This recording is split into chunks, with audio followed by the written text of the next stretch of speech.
Dios los bendiga, hermanos.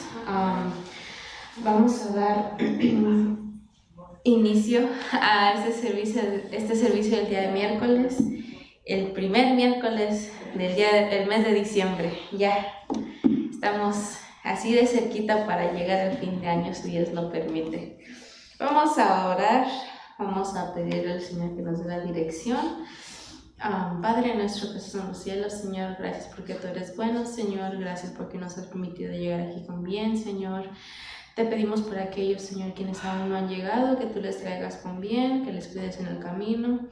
Te pedimos por la predicación de esta noche, Señor, por el expositor de tu palabra, Señor, y también por la clase de los niños que se va a dar terminando este canto, Señor.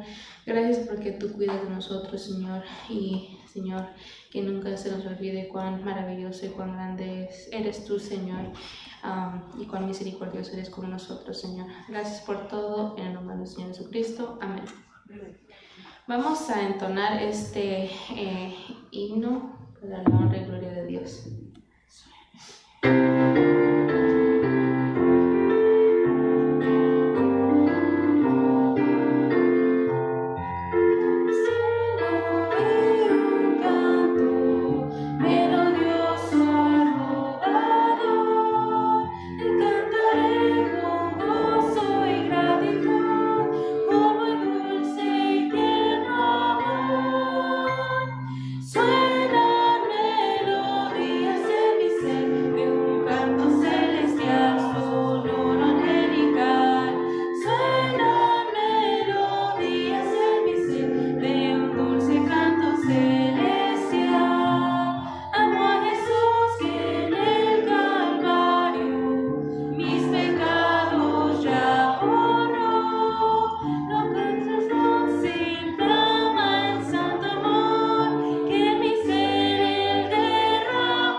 Vamos a darle tiempo al pastor.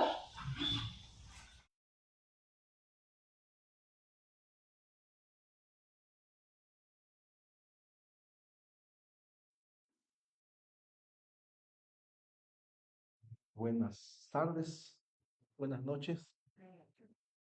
Ahora sí nos dio frío, ¿eh? Hoy sí nos dio frío y sin haber hielo, ¿no? Vamos al Salmo 94, por favor. Salmo 94. Vamos a leer del verso 1 al verso 23. No son muchos versos, parece que sí, pero no. El tema para esta noche, yo le puse por título, La venganza es de Jehová, él arreglará todo. O le podríamos poner simplemente, Dios arreglará todo. Salmo 94. Antes de leerlo, para tal vez aprovecharlo un poco más sobre el Salmo 94, a veces es difícil de entender este lenguaje porque está escrito de una manera poética, ¿eh? Y es un canto. Y se escribió hace mucho tiempo y fue en el contexto del pueblo hebreo, en este caso, siendo maltratado en su tiempo, tal vez por algún tipo de gobierno, por algún imperio, no sabemos exactamente, pero sí había opresión para el pueblo hebreo sobre aquellas personas por aquellas personas que no impartían la justicia como debía de ser. Pero antes de leerlo entonces, para entenderlo un poco más, este salmo es un clamor por la justicia divina ante la opresión, afirmando que Dios es el vengador de los oprimidos y que su juicio prevalecerá sobre el mal, que Dios oye y ve todo, que conoce los corazones, que castigará a los malvados, que disciplina y consuela a los que en él han confiado, que los protege y los preserva en medio de la adversidad. O sea, en pocas palabras, que Dios hace justicia a cada persona según sean sus obras. Así de sencillo. Dios se encargará de todo, que los creyentes no tienen por qué buscar venganza. En este salmo los creyentes son exhortados a confiar más en Dios, a depositar en Él sus cargas, mientras esperamos que por supuesto Él obre con justicia. Vamos a leer entonces el Salmo 94, dice así: Jehová Dios, Dios de las venganzas, Dios, otra vez, Jehová, Dios de las venganzas, muéstrate, engrandécete, oh juez de la tierra, da el pago a los soberbios. ¿Hasta cuándo los impíos, hasta cuándo, oh Jehová, se gozarán los impíos? ¿Hasta cuándo pronunciarán, hablarán cosas duras y se vanagloriarán todos los que hacen iniquidad? A tu pueblo, oh Jehová, quebrantan, y a tu heredad afligen. A la viuda y al extranjero matan, y a los huérfanos quitan la vida. Y dijeron, no verá Jehová, ni entenderá el Dios de Jacob. Entended, necios del pueblo, y vosotros, fatuos, ¿cuándo seréis sabios? El que hizo el oído no oirá, el que formó el ojo no verá, el que castiga a las naciones no reprenderá. ¿No sabrá el que enseña al hombre la ciencia? Jehová conoce los pensamientos de los hombres, que son vanidad. Bienaventurado el hombre a quien tú, Jehová, corriges y en tu ley lo instruyes, para hacerle descansar en los días de aflicción, en tanto que para el impío se cava el hoyo. Porque no abandonará Jehová a su pueblo, ni desamparará su heredad, sino que el juicio será vuelto a la justicia, y en pos de ella irán todos los rectos de corazón. ¿Quién se levantará por mí contra los malignos? ¿Quién estará por mí contra los que hacen iniquidad? Si no me ayudara Jehová, pronto moraría mi alma en el silencio. Cuando yo decía, mi pie resbala. Tu misericordia, oh Jehová, me sustentaba en la multitud de mis pensamientos dentro de mí. Tus consolaciones alegran mi alma. Se juntará contigo el trono de iniquidades que hace agravio bajo forma de ley. Se juntan contra la vida, se juntan contra la vida del justo y condenan la sangre inocente. Mas Jehová me ha sido por refugio y mi Dios por roca de mi confianza. Y él hará volver sobre ellos su iniquidad y los destruirá en su propia maldad. Los destruirá Jehová nuestro Dios. Hagamos una breve oración. Padre bendito, en el nombre de Jesucristo, gracias por la reunión de esta tarde, de esta noche. Señor, gracias por permitirnos escudriñar tu palabra, por leerla, por meditarla. Ayúdanos a atesorarla, a apreciarla, a que a través de ella podamos nosotros hacer tu voluntad, que podamos agradarte y que podamos nosotros estar preparados para el día en que estaremos en tu presencia, pues sabemos que hay un juicio para todos, diferentes juicios, pero al final de cuentas, Señor, todos de alguna manera tenemos que dar cuentas delante de ti, porque tú eres el juez, el Dios justo. Señor, estamos en tus manos por los méritos de Jesucristo. Amén. No se sabe quién escribió este salmo. Lo que sí se sabe es por lo que dice que el pueblo hebreo en algún tiempo estaba siendo afligido. que no se estaba actuando para con ellos con la justicia que Dios demanda que se tenga para los necesitados, para los afligidos. Eh, el tiempo que vivió el pueblo hebreo siendo afligido no es muy diferente a los tiempos de hoy. Por ejemplo, no sé,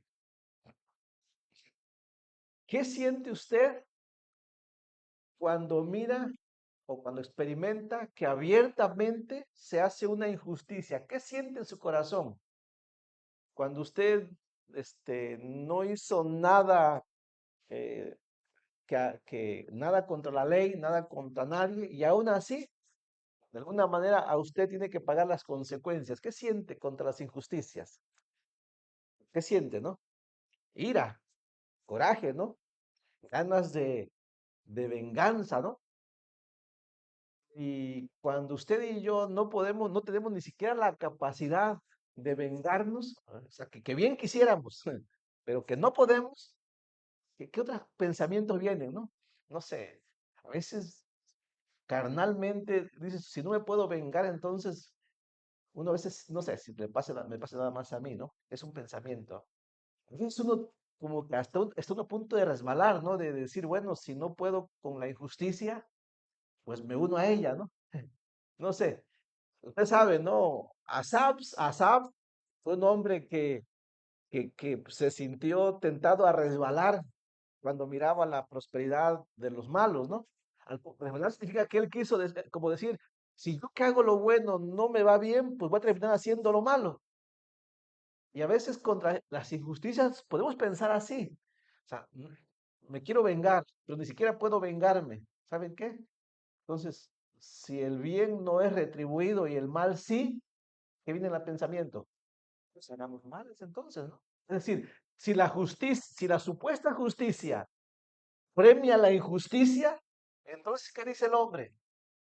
Pues hagamos injusticia. ¿Piensa el hombre así, sí o no? Ok, pero este salmo lo que nos deja, lo que nos va a enseñar es de que el creyente no debe actuar así, que aunque parece que las injusticias no tienen castigo, o los que hacen injusticia no tienen castigo, no es así.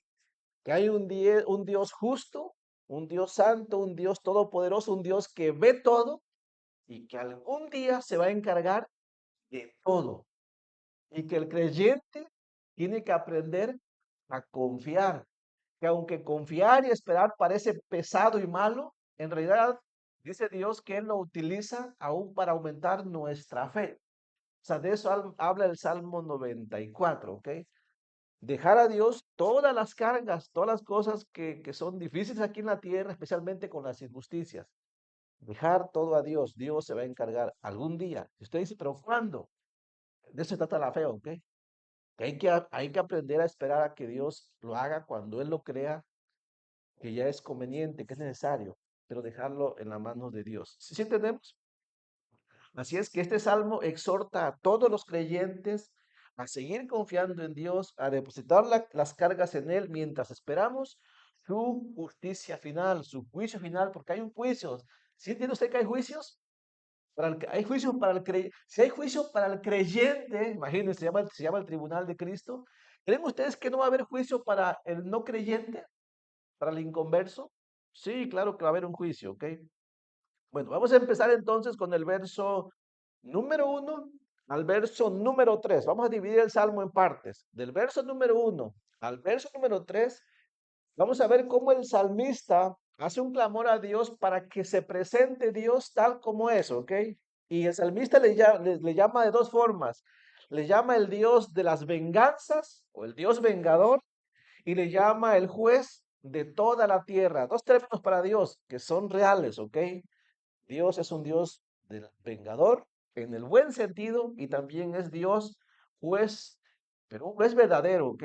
Sobre toda la tierra. Lo leemos entonces, dice el verso 1 al verso 3. Dice así, Jehová dice, Dios de las venganzas, Dios de las venganzas, muéstrate. Como que el salmista estaba desesperado ya, ¿no? Como diciendo, Señor, yo ya quiero que actúes como eres, ¿no? Dice, engrandécete, oh juez de la tierra, da el pago a los soberbios. ¿Hasta cuándo los impíos, hasta cuándo, oh Jehová, se gozarán los impíos? De entrada puede darse cuenta que el salmista está un poco desesperado, como que ya no aguanta las injusticias. Y de hecho el salmista comienza a entender que él no puede vengarse, que él no debe vengarse. Se ve que el salmista conoce la ley de Dios. Hay algo que primeramente debemos aprender. Cuando en la Biblia se clama a Dios, cuando usted lea una parte y se ve que se clama a Dios para que cobre venganza, hay que entender correctamente que por qué se hace esto, ¿ok? Dios ya estableció, y esto es sano, esto es correcto, Dios ya dijo que algún día Él va a pagar a cada hombre según sus obras, ¿ok? Y Dios no hace acepción de personas, Él no es como los jueces de la tierra, ¿ok? Que tienen sus favoritos, o que si le dan un pago, obra injustamente. Dios no es así. Algún día Dios lo va a hacer. Y esto es bueno, ¿ok? No es una venganza como la venganza que hacen los hombres.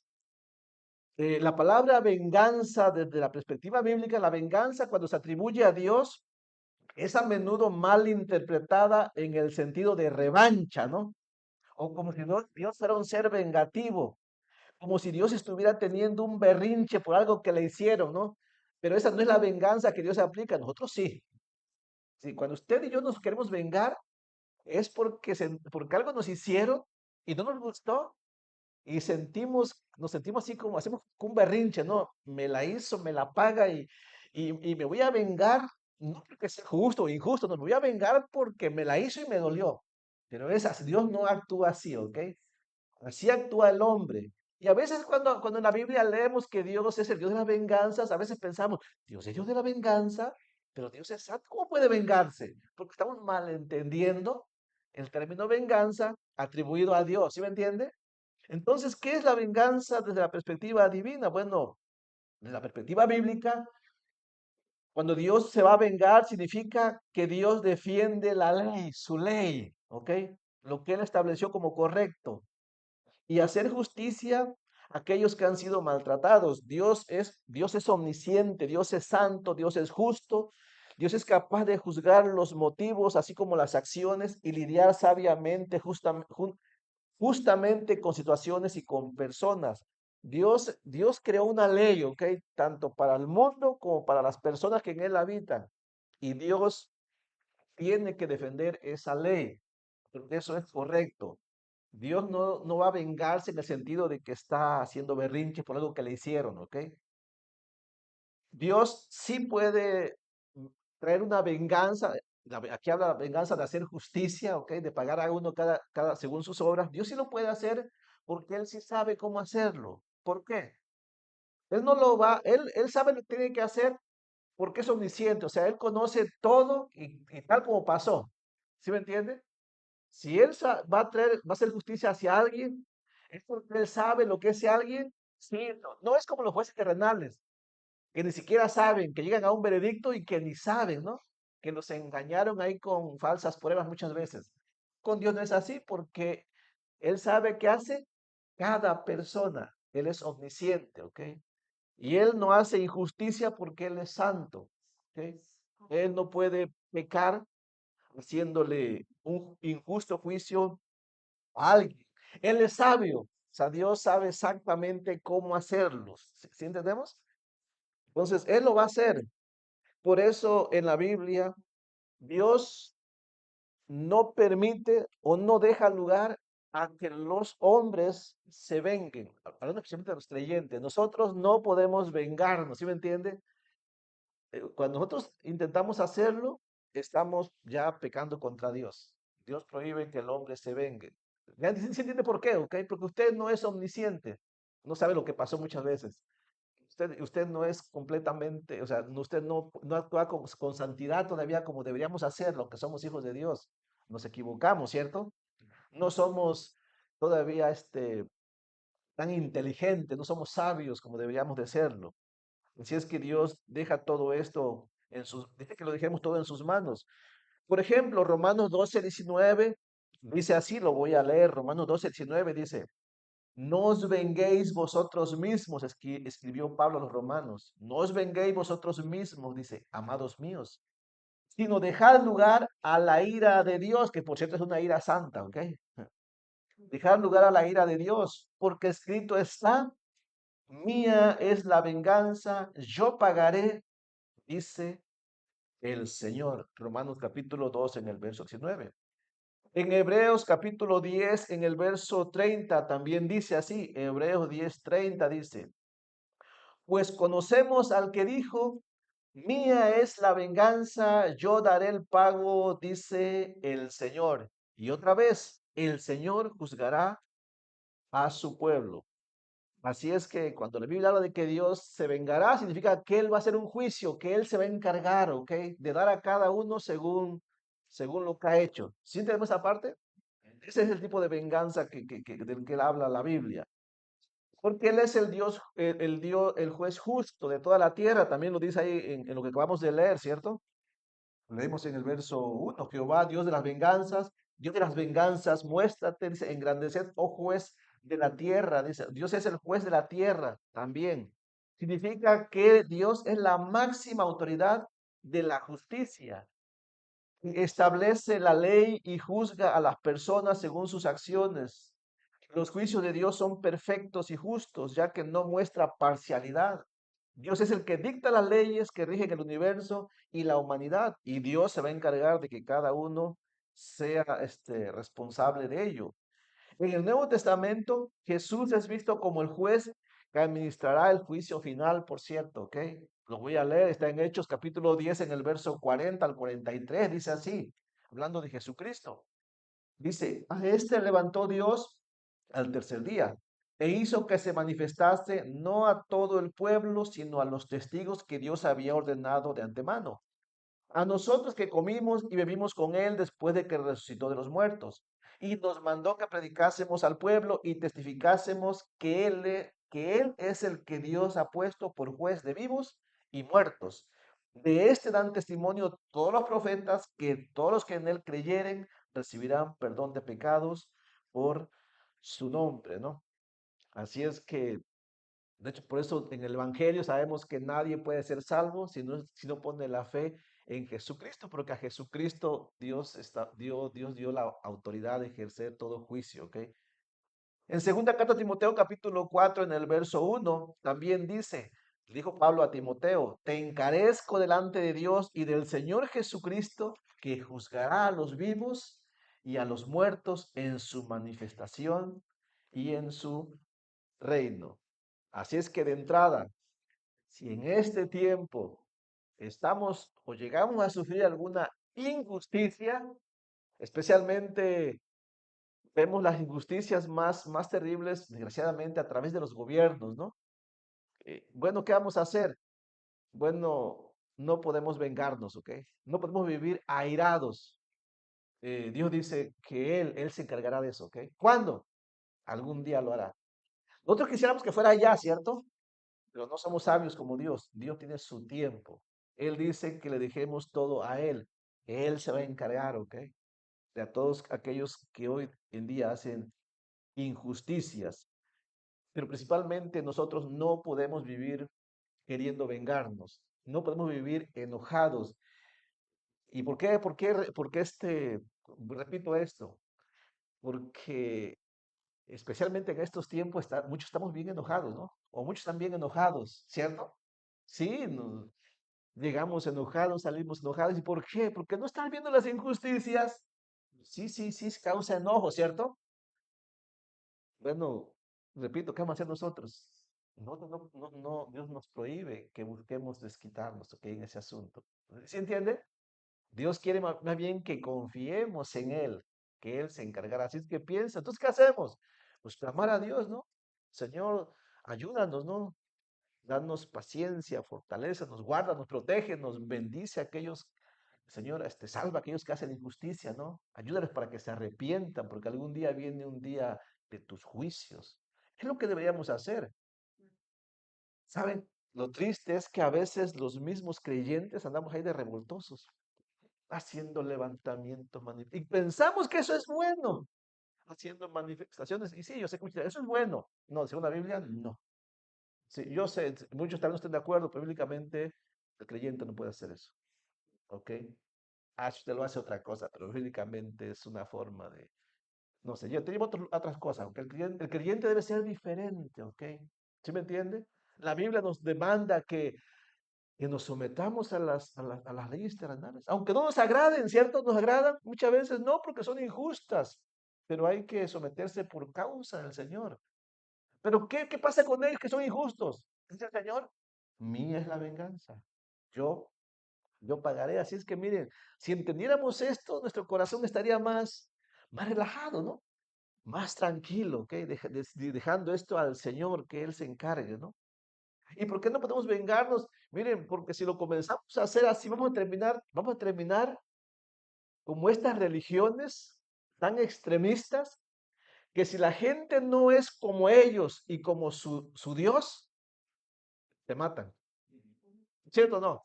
Y miren, estaba yo, estaba escuchando una persona que enseña sobre estas religiones, ¿no?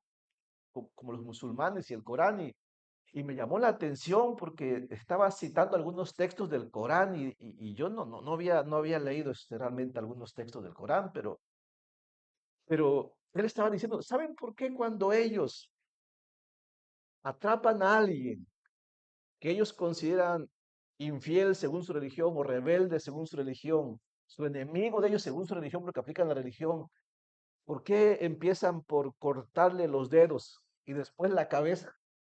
No, porque su religión, su ley de su Dios, así lo demanda, ¿ok? Y ellos son fieles a ello. Y hay un montón de textos bíblicos. Ellos sacan digamos, su Biblia, por decirlo así, ¿ok? Para hacer esto, ¿no? Y es increíble, ¿no? Y encontré un texto bíblico, ¿no? Esto es extra, ¿no? No tenía pensado decir, pero si alguno, es bueno a veces saber por qué las demás personas piensan así, ¿no? Por ejemplo, el Corán. ¿Qué es el Corán, no? El Corán es el libro sagrado del Islam, por ejemplo, tal vez usted no lo sabía, pero el Corán es el libro sagrado del Islam, considerado por los musulmanes como la palabra literal y eterna de Dios, del Dios Alá. Corrijo, Alá no es Jehová, ¿ok?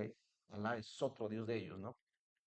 Revelada al profeta Mahoma a través del arcángel Gabriel. Según ellos, el Corán les fue revelado a ellos a través de los ángeles, el arcángel Gabriel a Mahoma, ¿ok? Mohamed en su idioma original, ¿ok? Contiene 114 capítulos. Ellos les llaman a los capítulos, no les llaman capítulos, les llaman suras. Sura número uno y después el versículo, ¿ok?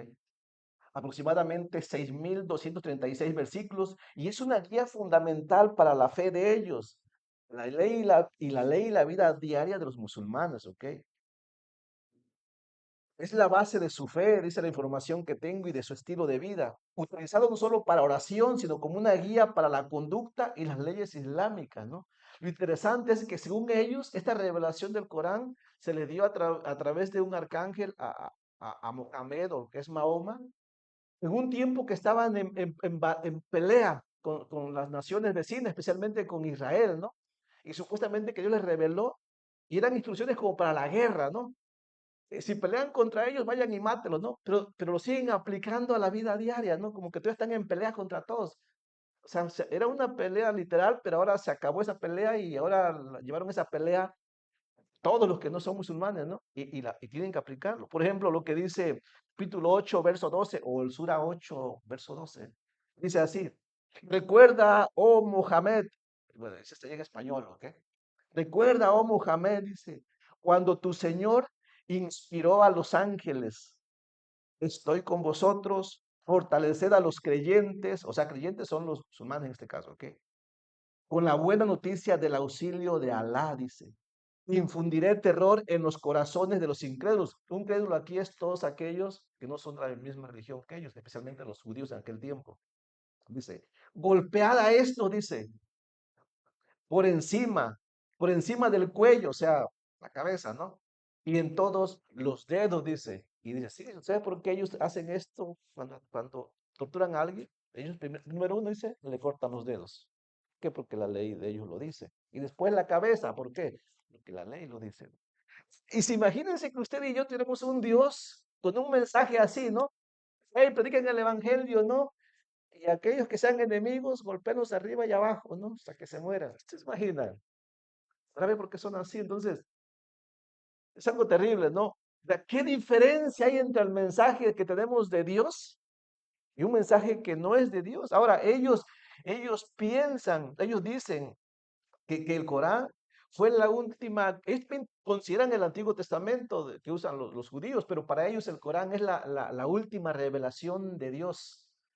Es como el libro de los mormones, ¿no? Que creen en la Biblia, Antiguo Testamento, el Nuevo Testamento, pero ellos creen en la última revelación de Dios que les fue dado, ¿no? A través de José Smith, ¿no? Algo más o menos parecido, ¿no? Entonces, ¿por qué quise decir eso? Porque ellos en su ley están llamados a vengarse, ¿ok? Y a matar en nombre de su Dios Alá. Pero nuestro Dios no dice así, ¿cierto? Imagínense que Dios nos autorizara para vengarnos nosotros. ¿Cuánta matanza haríamos? Hasta los de nuestra misma religión mataríamos, ¿no? ¿Por qué? Porque ni somos sabios para saber quién es injusto, porque lo haríamos simplemente porque nos hicieron algo, ¿no? Lo usaríamos como para desquitarnos de todo el enemigo, ¿no? Este es mi familiar, pero me la hizo. Aquí voy a usar la ley también la ley me da permiso, no quiero eliminar. Y le busco, o sea, ¿se imaginan a dónde llegaríamos? ¿Qué desastre haríamos? Qué terrible, ¿no? Pero, o sea, podemos ver la diferencia de la verdadera palabra de Dios, ¿no? Que es claro y dice, no, dice, ustedes hacen esa injusticia, ustedes no saben cómo hacerlo. Solamente hay un Dios justo, ¿ok? Solamente hay un Dios vengador que no hace parcialidad de personas, ¿no? Entonces, ahora, Él nos dice, ustedes tienen que hacer lo mismo.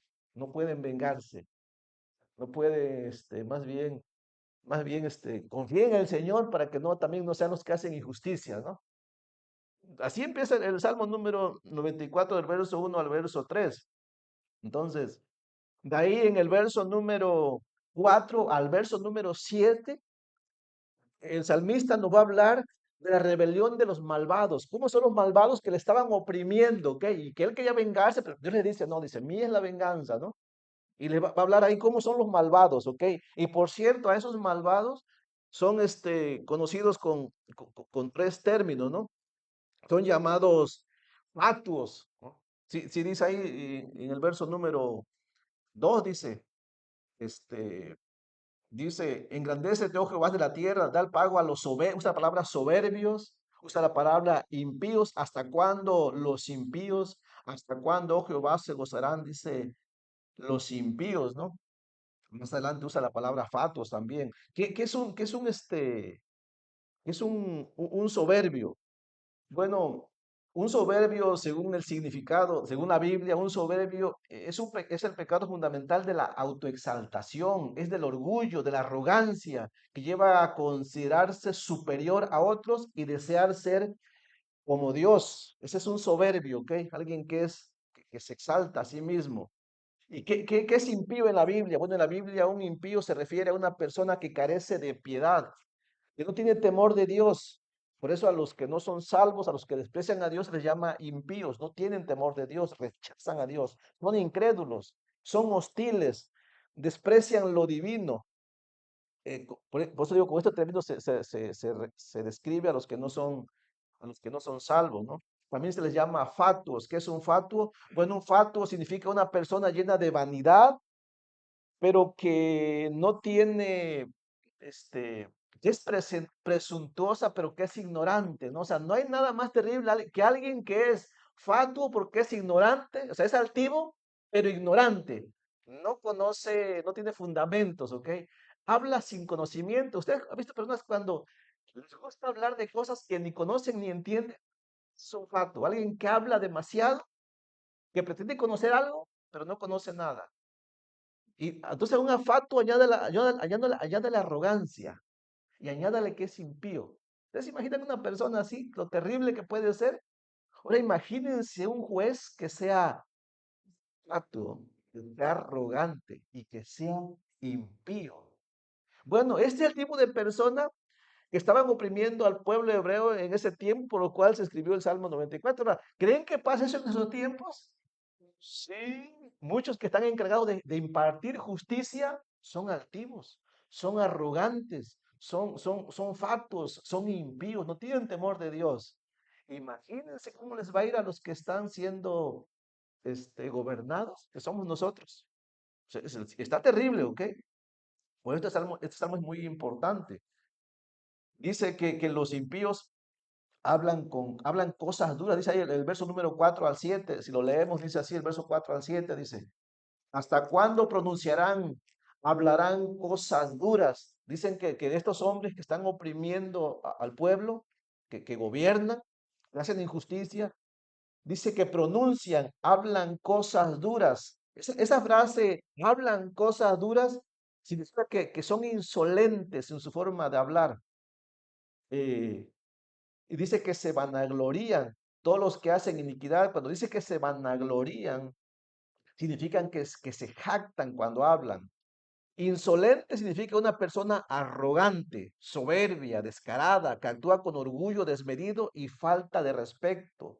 Jactancia es el orgullo, la vanagloria. Implica hablar con excesivo orgullo y autoimportancia, exagerando los logros personales, lo cual se asocia con un camino alejado de Dios, según el diccionario. ¿Ok? Bueno, así eran ellos. Hablaban cosas duras, o sea, muy insolentes, con mucha vanagloria, mucha jactancia. Dice, todos los que hacen iniquidad, ¿no? ¿Y qué significa hacer iniquidad? La palabra iniquidad habla de alguien que es perverso, o sea, no solamente que es malo, ¿ah? Que es alguien que anda buscando qué mal hacer, ¿no? Alguien perverso, que es perverso es una palabra que va más allá de ser malo, ¿no? Aquel que anda inventando maldades, ¿no? Es la palabra iniquidad. Dice en el verso 5, a tu pueblo, oh Jehová, quebrantan y a tu heredad afligen, ¿no? En aquel tiempo, obviamente, estaban oprimiendo al pueblo hebreo, a los creyentes de ese tiempo, que realmente hoy en este tiempo, si usted quiere hacer las cosas según Dios, y si usted más bien usa la Biblia, prepárese porque le van a llamar de mil formas, ¿eh? Le van a llamar necio, le van a llamar tonto, le van a llamar loco, le van a llamar, no sé, que vive en la antigüedad, que vive en el pasado, que el mundo es moderno, que las cosas cambian, que la ley de Dios ya no aplica, ¿ok?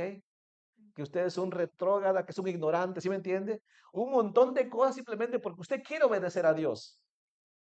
Y la gente moderna ha caído en el punto de que ahora a lo malo llaman bueno y a lo que es bueno, pues le llaman malo, ¿no?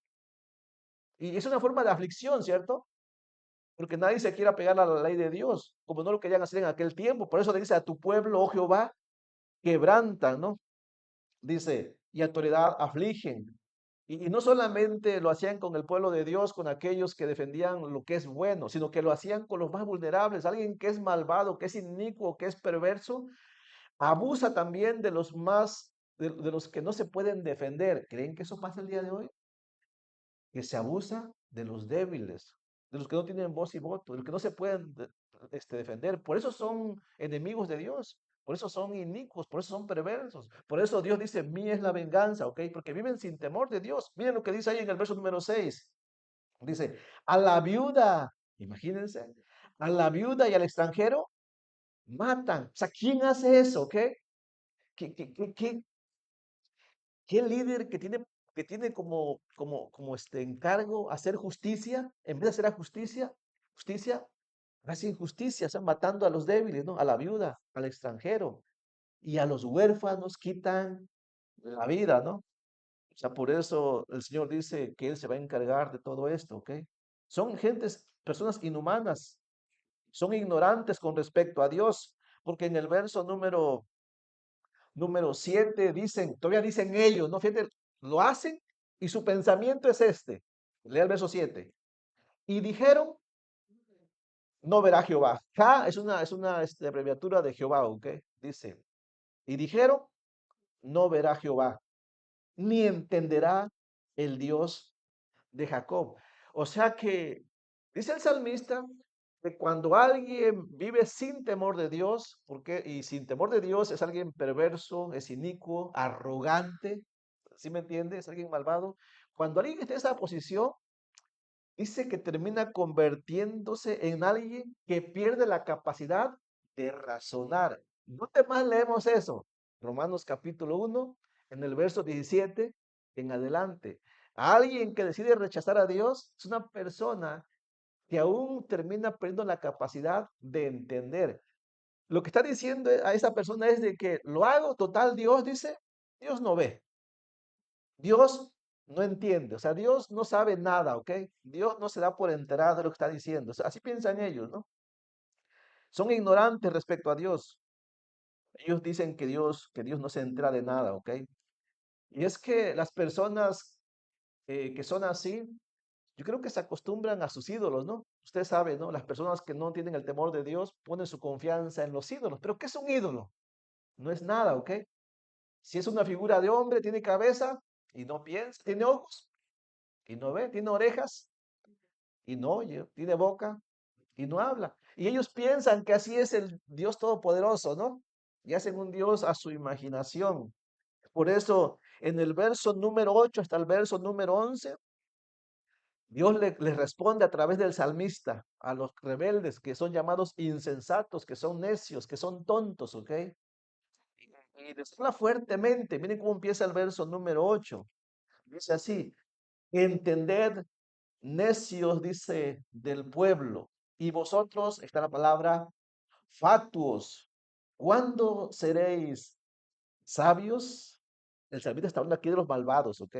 Los llama necios. Y la palabra necios aquí es una palabra bien, bien fuerte, ¿ok? La palabra necios lleva la idea de alguien que es bruto como un animal, que no razona. O sea, Dios lo está comparando a ellos como un animal que no razona, ¿ok? Les llama necios, brutos, tontos, también es otro sinónimo. ¿Y por qué? Que se comportan como animales, no como seres humanos, que son hechos a la imagen de Dios. De hecho, cualquier persona que entienda que existe Dios, tiene que razonar, ¿no? Si Dios es Dios, pues sí, mira. Si Dios creó el ojo, ¿cómo no va a ver Dios, cierto? Si Dios creó los oídos, pues ¿cómo no va a oír Él? Si me entiendes, pura lógica, ¿no? Pero no razonan. Dios no ve, no oye, ¿no? Tienen una opinión tan pobre de Dios que ni siquiera pueden usar la lógica. Por eso, el salmista en el verso 9 les deja saber, son tan tontos ustedes que viven sin Dios que ni siquiera pueden razonar. Y les dice, ¿por qué no pueden razonar? Le dice así en el verso 9, ¿lo tiene? Es fácil, ¿no? Dice, el que hizo el oído no oirá. ¿Quién hizo los oídos del hombre? Por lógica, ¿no? Si Dios hizo los oídos para oír, ¿acaso Él no escucha? Sí, ¿no? Y después dicen enseguida, el que formó el ojo no verá quién formó los ojos de los hombres. Dios, ¿no? Oye, el que formó el ojo para que miremos, ¿no mira todo lo que hacemos? Por supuesto, no es pura lógica, ¿no? El asunto es que a veces los creyentes también nos olvidamos de esto, ¿no? Hago esto total, Dios no me oye. Hey, Dios hizo los oídos. Bueno, te va a escuchar, ¿no? Voy a hacerlo en lo oscuro para que Dios no me vea. Hey, Dios hizo los ojos, ¿no? Uno nos va a ver. ¿Sí me entiende? Sí, el pecado muchas veces hace al hombre comportarnos así también, ¿cierto? Necios. A veces nos olvidamos, a veces nos comportamos como necios, así como animales irracionales, ¿no? En el sentido de que nos olvidamos y pensamos que Dios no me oye las palabras que estoy diciendo, no ve lo que estoy haciendo, ¿no? ¿Cómo no lo va a ver? Si Él te creó tus oídos y tus ojos, ¿no? Dice, verso 10, el que castiga a las naciones no reprenderá. Es decir, ¿ustedes se acuerdan de Rahab? ¿Por qué Rahab decidió confiar en Dios? ¿Se acuerdan que lo que dijo Rahab? Estando en la plaza, dice, escuchamos, ¿no? Que Dios sacó a este pueblo de Egipto y que ya Dios les dio la victoria sobre tales reyes, ¿no? O sea, Rahab escuchó que Dios había destruido a varias naciones, ¿no? ¿Sí me entiende? Y ella decía, viene contra Jericó, entonces ella decidió confiar en Dios. O sea, lo que está diciendo aquí es, si Dios castiga a las naciones y lo has escuchado, ¿acaso crees que no te va a castigar a ti si has hecho lo malo? O es más sencillo, ahí va. Si Dios disciplina, si Dios castiga a sus hijos, quienes han confiado en Él y que nos ha salvado, que nos disciplina, ¿sí o no? Sí. Sí. ¿No va a castigar a los inconversos, a los que lo le desprecian? Por supuesto, ¿cierto? Sí. El juicio siempre comienza por la casa, ¿no? Pero hay un juicio. Entonces, Dios usa la lógica para decir a los malvados, entiendan, no sean necios. Dios, Dios se entera de todo y Él va a hacer juicio. Dice en el verso 10 todavía, dice, ¿no sabrá el que enseña al hombre la ciencia? Recuerden que ellos dicen, Dios no entiende, ¿ok? Esa frase de que Dios no oye ni ve, la idea es de que Dios no entiende, no sabe nada. ¿Quién es el dueño de la sabiduría, de la ciencia? ¿Cómo Dios no va a saber, no va a entender lo que está pasando? Claro que Dios entiende. Y en el verso número 11 dice, Jehová, la aclaración, Jehová conoce los pensamientos de los hombres que son vanidad. ¿Qué significa esa frase? Jehová conoce los pensamientos de los hombres que son vanidad. O sea, no solamente significa eso, no, Dios conoce lo que estás pensando. Bueno, el texto original dice esto, o la idea es esta. Dice que Dios conoce los inventos, las intrigas, los planes que el hombre se está creando en su mente. Es decir, antes de que usted y yo lleguemos a ejecutar algún plan, Dios ya conoce que lo planeamos en el corazón, ¿no? Es decir, si en este momento usted está planeando cómo desquitarse de alguien que lo ofendió, no lo ha hecho todavía, ¿ok? Bueno, antes que usted lo planee, Dios ya lo sabe, ¿no? Dios lo conoce todo, ¿no? Pero ahora, ¿a qué se dirige? Imagínense, si Dios está atento con sus hijos que tratan de portarse bien, Dios no va a estar atento con aquellos que hacen mal, por supuesto, ¿ok? Dios conoce todo, no hay nada que Dios se le escape. Después llegamos al verso número 12, donde Dios se vuelve ahora a los creyentes para dar alguna consolación, ¿no? Y lo que el salmista va a decir del verso 12 al verso 15, estamos terminando ya, es esto. Esto es para nosotros, los que hemos confiado en Dios.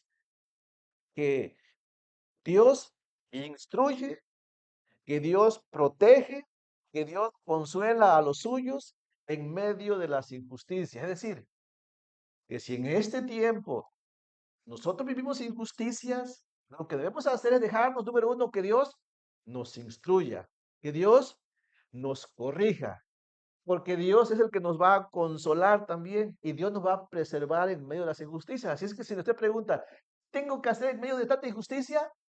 Deja que Dios te instruya. Deja que Dios te corrija también para que no terminemos haciendo injusticia. Dejemos que Dios nos consuele cuando tenga que consolarnos, ¿ok? Porque Él se encarga de todo. Miren cómo lo dice el salmista, verso 12 al 15. Está bien claro, ¿ok? Dice así, bienaventurado el hombre, o sea, feliz, dichoso el hombre, a quien tú, número uno, corriges, dice, corriges, número uno. Y en tu ley lo instruyes. Dos cosas de entrada que hay que estar haciendo. Dejar que Dios nos corrija, ¿ok? Necesitamos que Dios nos corrija todavía. Que arregle cosas que hay que arreglar todavía. Sí. Que Dios nos instruya, ¿ok? En su ley. De hecho, el problema de los inconversos es de que no se dejan corregir por Dios, mucho menos instruir por Dios. Que Dios dice, tú en tu ley los instruyes. ¿En qué ley? En la ley de Dios. ¿Cuál es la ley de Dios? En su palabra, ¿no? Y por eso nos reunimos, para ver cuál es su instrucción. Dice, y después dice enseguida, el propósito, aquí está el propósito, ¿ok? En medio de las injusticias, para hacerles descansar en los días de aflicción. Significa, ¿saben qué? Porque muchas veces no descansamos en el día de la aflicción. ¿Saben por qué andamos ahí corriendo de un lado para otro? Todos asustados, todos temerosos, todos sin saber qué hacer, enojados, furiosos, todas estas cosas. Bueno, porque uno ni dejamos que Dios nos ayude, nos corrija, nos perfeccione, pero tampoco queremos que nos instruya y al no tener todo este conocimiento, esta ayuda, no sabemos qué hacer.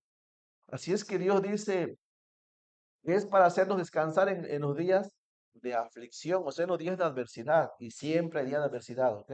Dice, en tanto que para el impío, un contraste, lo contrario, se cava el hoyo, ¿no? O sea, el impío parece que está ganando, ¿cierto? Pero no, su hoyo se está acabando apenas, ¿no? El que confía en Dios parece que está en el hoyo, ¿ok? Pero no es cierto, Dios nos va a sacar del hoyo, ¿ok? A un lugar seguro. El final es diferente. Puede ser que en el presente las cosas se vean más a favor del malo que del bueno, pero lo que importa es ese final, ¿ok? ¿Cómo terminamos? Dice, porque no abandonará Jehová a su pueblo, palabra clave, no abandonará Jehová a su pueblo, dice, ni desamparará su heredad, sino que el juicio será vuelto a la justicia y en pos de ella irán todos los rectos de corazón, ¿no? Si obramos con justicia y injusticia, obviamente heredaremos justicia, ¿ok? La justicia estará con nosotros. Caso contrario, con los que no confían en el Señor. ¿Qué debe hacer el pueblo de Dios en medio de la adversidad? Bueno, dejarse corregir por Dios, dejarse instruir por Dios, seguir confiando en Dios en el momento de la adversidad, esperando que Dios se encargue de impartir justicia y juicio en su tiempo y a su manera. Es un llamado a madurar en nuestra fe en Dios a través de la adversidad. Dios puede darnos descanso mientras llega el día del juicio contra el malvado, ¿ok? ¿Qué hacemos mientras llega el justo juicio de Dios? Seguir confiando en Dios, seguir dejándonos instruir. Verso número 16 al verso 19 habla sobre el consuelo para el pueblo de Dios. En el verso 16 al verso 19, lo que el salmista nos deja ver es de que hubo un tiempo en el que el salmista pensó que iba a caer, o sea, pensó que nadie le iba a ayudar, estuvo a punto de resbalar, así como Asaf, ¿no? Básicamente es lo que nos dice, estuve a punto de resbalar, si no fuera porque Dios me ayudó. Bueno, nos puede pasar eso, ¿ok? Si sientes que estás a punto de resbalar y a punto de volverte a la injusticia, no lo hagas, ¿ok? Vuélvete a Dios, confía en Dios. Si sientes que ya no aguantas, confía en Dios. Él no te va a dejar como lo acaba de decir. Miren en las palabras del salmista. Dice, ¿quién se levantará por mí contra los malignos? Y es una pregunta retórica, es decir, que él mismo se contesta después. ¿Quién se levantará por mí contra los malignos? Es como decir, ¿quién me va a ayudar ahora que me están haciendo injusticias? Después dice, ¿quién estará por mí contra los que hacen iniquidad? Es como decir, ¿quién me va a ayudar? ¿Cuándo preguntamos eso? Cuando sentimos que nadie nos ayuda, ¿no? ¿Quién me va a ayudar? Si tú me preguntas quién te va a ayudar, no estés pensando, no, pues va a ser el pastor, la iglesia, el gobierno. No, en realidad no, ¿ok? Solamente Dios es el juez justo que nos puede ayudar. Confiar en el hombre es lo peor que podemos hacer, ¿no? Confiar en Dios es lo que debemos de hacer, ¿no? Dice, enseguida dice, si no me ayudara Jehová, ¿qué hubiera pasado?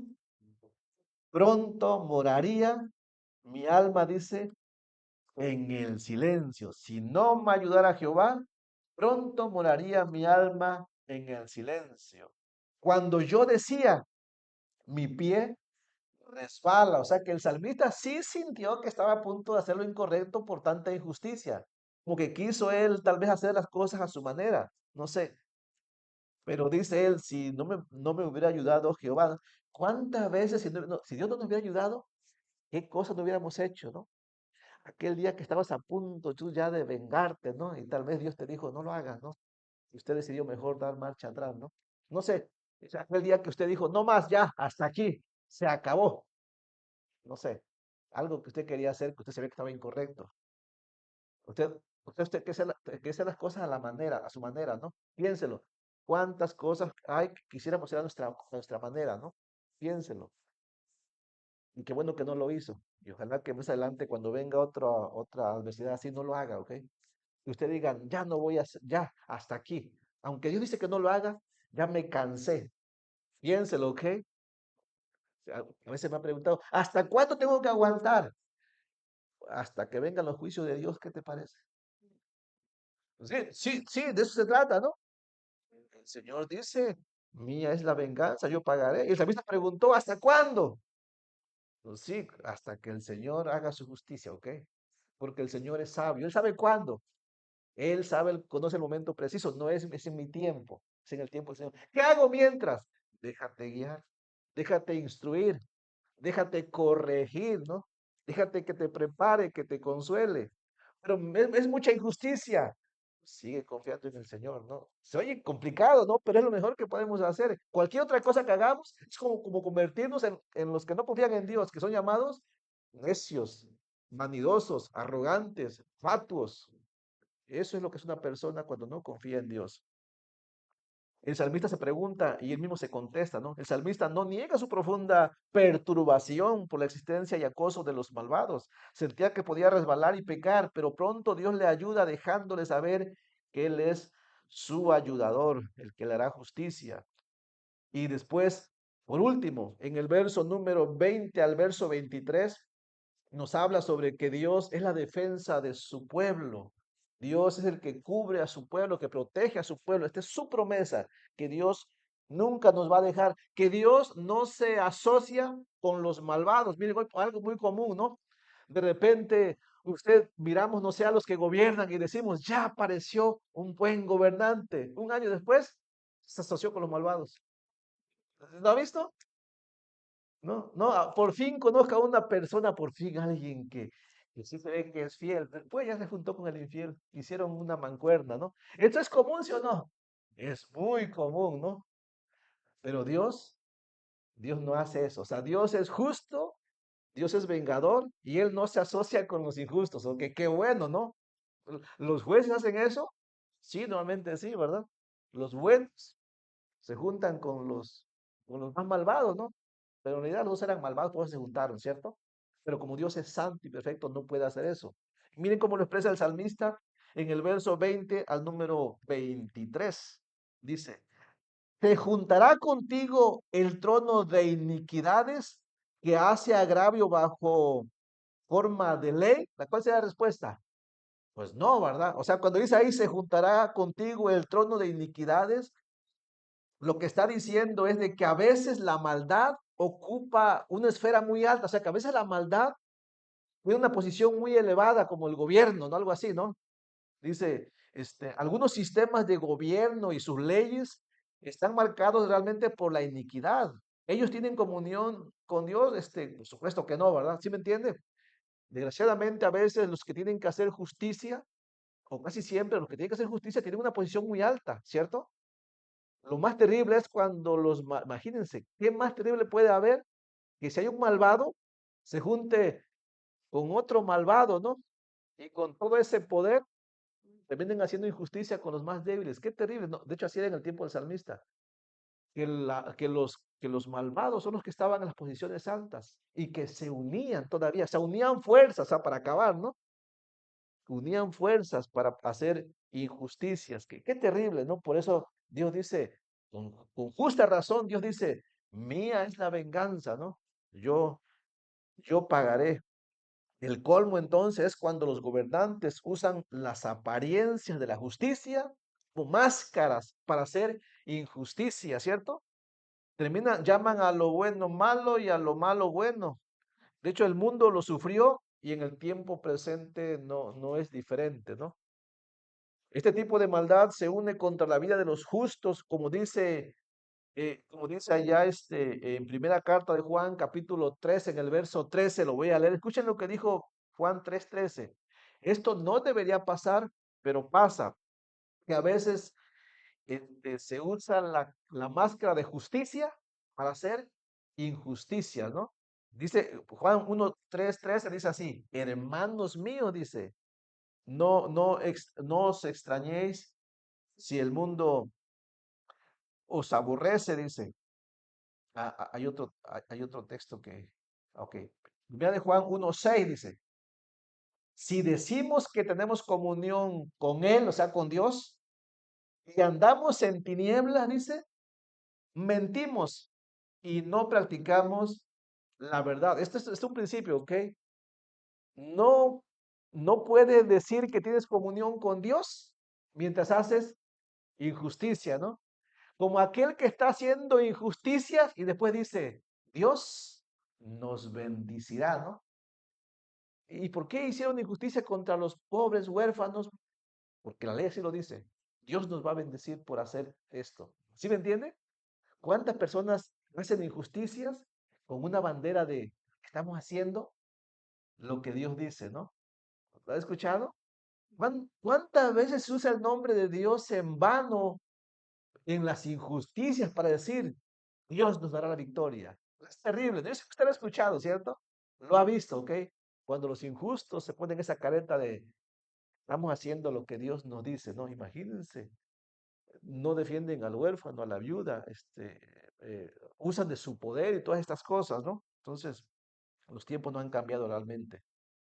Y luego dice en el verso 22, dice el salmista, va terminando, dice el verso 22, mas Jehová me ha sido por refugio, dice, y mi Dios por roca de mi confianza. O sea, el salmista concluye que el único en el que puede confiar es en Dios y solamente en Dios se va a escudar. Que por mucho que el mundo obre con maldad, el creyente debe refugiarse en su Dios. Y es que no hay otro lugar donde podamos refugiarnos. ¿Dónde vamos a refugiarnos? Si no es en Dios. Dice la nueva traducción viviente, el verso 22, dice así, pero el Señor es mi fortaleza, mi Dios es la roca poderosa donde me escondo. Y luego en el verso 23, para terminar, nos dice que Dios, termina así, Dios se va a encargar de los malvados. Ese es el final. Dice en el verso 23, y Él hará volver sobre ellos su iniquidad y los destruirá en su propia maldad. Lo destruirá Jehová nuestro Dios. Otra traducción dice, Dios hará que los pecados de los malvados se tornen contra ellos. O sea, es lo que Dios va a hacer. Que la misma maldad que ellos hacen se va a volver contra ellos. Que los destruirán sus pecados. El Señor nuestro Dios dice, los destruirá. Dios se encargará de todo. ¿Cuándo? Algún día lo hará. Dios arreglará todo algún día. Por lo pronto, no podemos vengarnos, no debemos vengarnos, sino que debemos seguir confiando y esperando en Dios. Salmo 94, ¿no? Es un salmo que nos puede ayudar mucho para estos tiempos. Piénselo, ¿no? Vamos a dar gracias al Señor, que el Señor nos ayude a seguir confiando en Él y a tener paz en el corazón, ¿ok? Siempre habrá tiempo de crisis, de opresión. Vamos a orar. Padre bendito, en el nombre de Jesús, gracias por la meditación de esta noche. Señor, por favor, ayúdanos que podamos nosotros, tal vez, hay muchas cosas más que podemos entender en el Salmo 94. Sobre todo, Padre, ayúdanos a que nosotros podamos guardar el corazón, que nosotros podamos dar evidencia de que somos tus hijos, que confiamos en ti. Padre, que no somos vengativos, que no somos rebeldes. Señor, que no buscamos hacer las cosas a nuestra manera, que no buscamos, Señor, desquitarnos, Señor. Más bien, ayúdanos que queramos someternos a ti, a ser instruidos por ti, Señor. Señor, ayúdanos a que tú nos sigas perfeccionando, Padre. Ayúdanos que tengamos confianza en ti, aunque la adversidad, Señor, sea fuerte y dure mucho tiempo. Ayúdanos a mantenernos así con la esperanza que algún día tú vendrás, Señor, y te harás cargo de todas las cosas, porque tú eres el juez justo, Señor. Padre, muchísimas gracias porque ahora leemos esto y de alguna manera es un aliciente para nuestra alma. Padre, ayúdanos en las cosas que nos faltan, te lo pedimos en el nombre de Jesucristo. Amén. Vamos a terminar con nuestro tiempo de oración. Si hay algo que